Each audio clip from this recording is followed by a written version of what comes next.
Hey everybody, welcome back to Distant Signal. This is the third live stream that we've got coming up, and I'm going to cut to me, and voila. Actually, it's not to me. We are streaming simultaneously to DLive and to Distant Signal on YouTube. This is my monitor, my second camera. It's pretty cool. But we're going to go back to me because we got those cameras. So here we are on my FS7 looking at some streaming on DLive, and we're going to switch to our HDMI. And there we are. That's kind of fun, right? So it's going to be a brief stream today. I don't have a lot of time because I spent the last 2.5 hours trying to figure out some errors, and it turned out it wasn't even my fault. It was OBS. OBS, the open broadcast software that a lot of people use to stream, has a bug in it where if you switch to the studio mode, which allows you to do all kinds of fun crossfades and have different packages, and it really becomes much more like operating a TV studio or having a sort of a little master control room. So very powerful. Unfortunately, it cuts your frame rate in half if you go to studio mode. I don't know if that's operating system specific or if it's just a bug in OBS across the board. But it appears as though it affects newer, not Microsoft, Mac OS X's. So anyways, be forewarned, if you decide to stream on OBS, don't do OBS Studio. You're going to have to have a workaround and do the standard mode. But I was able to figure out all of the delays, all the streaming problems. We are going live. Check it out. There is no delay in these suckers now. Back to camera 2. Ready, camera 2, take 2. Oh, look at that. Oh, now it's just so many fills. I feel like I'm cheating on myself. So yeah, that's the second camera. That's pretty freaking cool. I love this. Anyways, streaming is getting easier. These streams will get better. But before we continue on, I wanted to just briefly touch on a couple things that are happening. I have been working on a couple new formats. So this is the other benefit of the second camera. So if we go to so if we're on the second camera, we can go to my Adobe Premiere, and we can sort of look at what I've been conjuring up for some new formats. Now, personally, let me go back to me.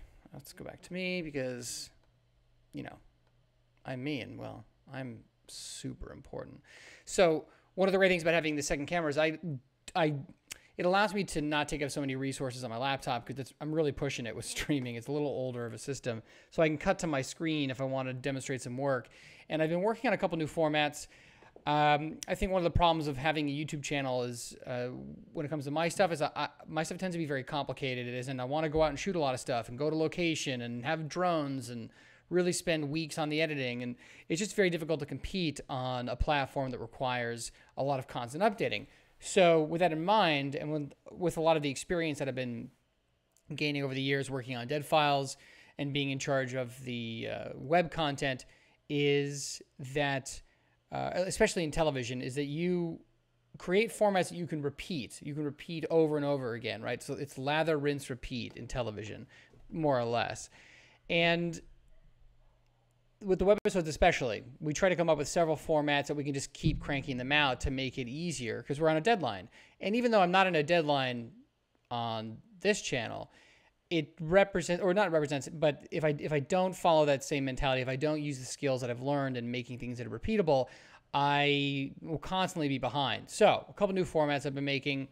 One is I want to celebrate my love for vintage lenses.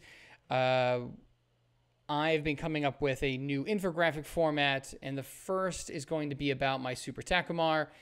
It's one of my favorite little lenses here. I don't want to give too much of it away because I have this really sweet infographic that I've been putting together. But it's one of my, look at this thing. So I'm going to focus here. Can I get close here? So one thing I really like about this lens specifically is that it's really fast. You can have 1.4, oh, there we go. All right, look at that. I love that. Those optics are beautiful. Anyways, it's a really fast, cheap 50 millimeter lens. I think you can get this on eBay for like $60, and it is gorgeous.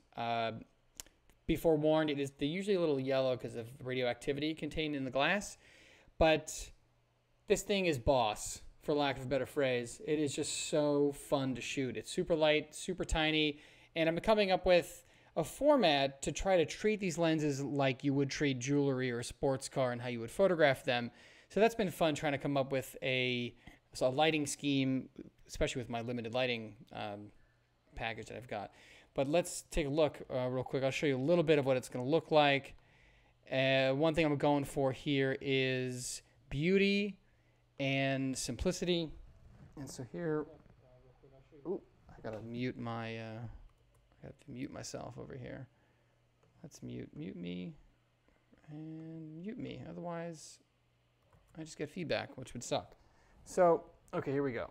I'm gonna turn this bad boy up. So here's the Takumar. This is Premiere.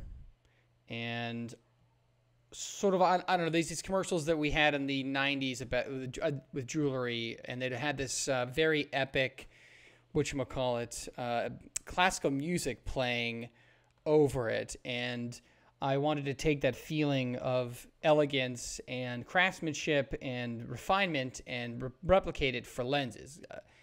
So I haven't seen vintage lenses treated quite like this yet, but I'll give you a little taste of what I'm after.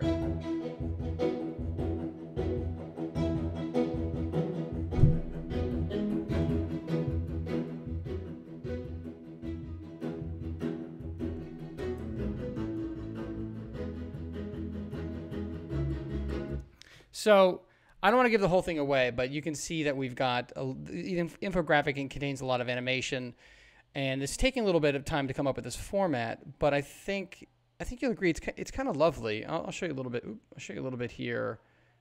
Some little extra nuggets here. See, some of it I haven't quite shot yet. I got to actually shoot some stuff. But here we have. Let's see here. A little bit of the middle here.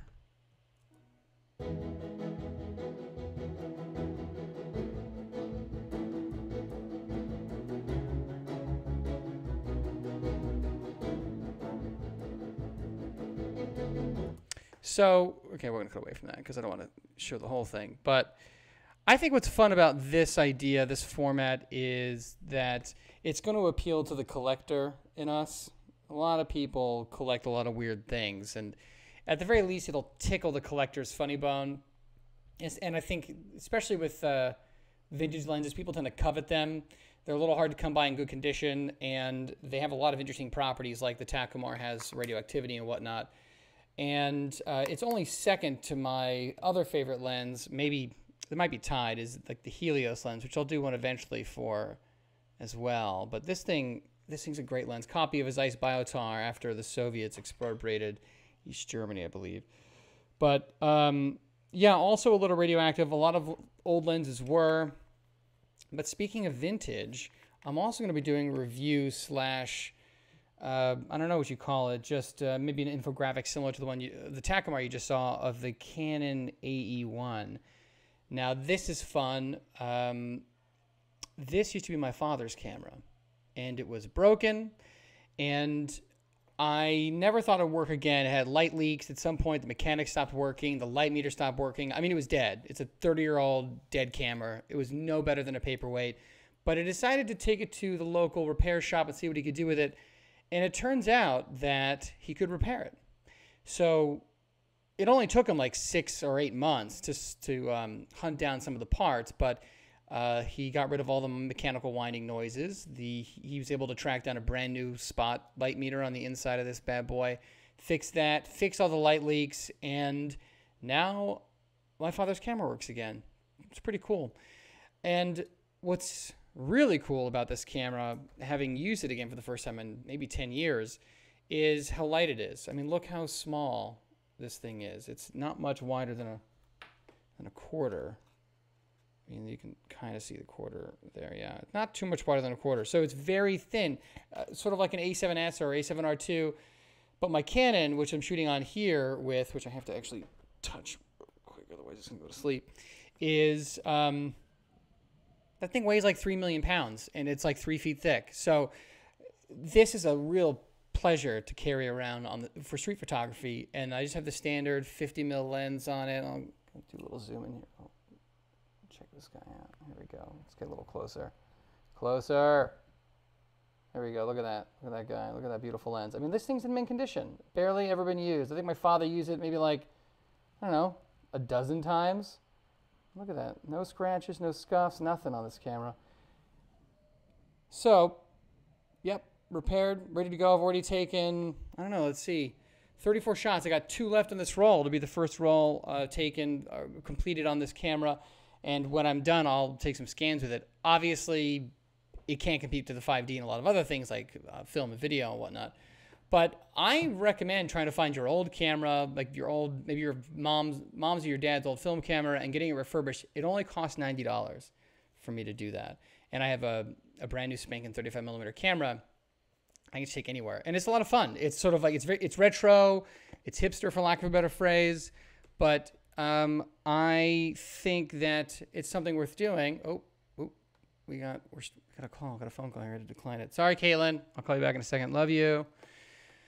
So that's it today, I think, for today. The next stream coming up on Wednesday, I'm going to be talking about video distribution platforms on the blockchain like DLive or Alexandria and comparing some of them in an effort to continue talking about how the blockchain is going to transform or maybe, yeah, it's going to transform the film industry. Either transform it visibly or invisibly, but it's coming. And so I want to talk about decentralized video distribution on the Steam blockchain with View.ly or Viewly, DTube, DLive. We have Alexandria. We have Library, LBRY, Library.